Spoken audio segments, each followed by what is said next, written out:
আসসালামু আলাইকুম, শুভ সকাল সবাইকে। আশা করি সবাই ভালো আছেন, আপনাদের দোয়া আমিও ভালো আছি। তো যাই হোক দর্শক, আপনাদের জন্য কালকে একটা ভিডিও ছাড়ছিলাম যে রাস্তার নিয়ে যে ঝামেলা মানুষের মধ্যে হয়, ওই ঝামেলার সম্বন্ধে দুই এক কথা বলে আপনাদের কাছে একটা ভিডিও ছাড়ছিলাম। তো দর্শক, আজকে আপনাদের মাঝে আরেকটা ভিডিও ছাড়তেছি।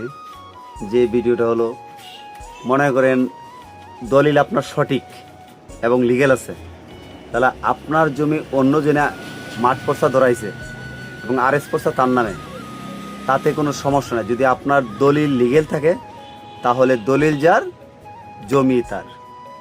এইটাই আমাদের সরকারের আইন। এবং দ্বিতীয়ত, অনেকে আছে যে আপনাকে বলবে যে তোর নামে মাঠ আরএস পর্চা হয়ে গেছে, এখন এই জমি তো নিতে পারবে না। না, এমন কোনো সিদ্ধান্ত সরকার দেয় নাই যে আপনাদেরকে এমিলে নেওয়ার জন্য। সরকার একটা কথা বলছেন, দলিল সঠিক থাকলে, আপনার লিগেল থাকলে দলিল যার, জমি তার। মাঠ পর্চা হয়ে গেছে এই জন্য আপনার জন্য বিধা না, তাতে কোনো সমস্যা নেই। মাঠ পর্চা ভাঙার মতো আইন তৈরি করা আছে।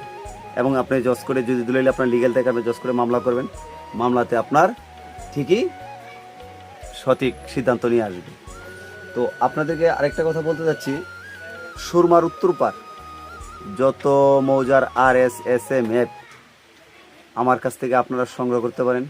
যে কোনো টাইমে আপনারা আমার কাছ থেকে নিতে পারেন, কোনো সমস্যা নেই।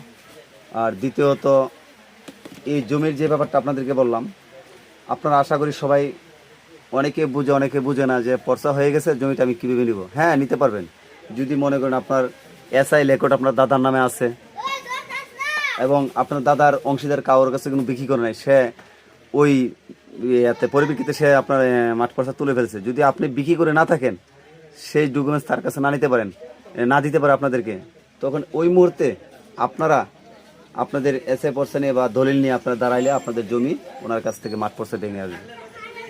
তো দর্শক, আপনাদের কাছে আমি এতটুকু বললাম।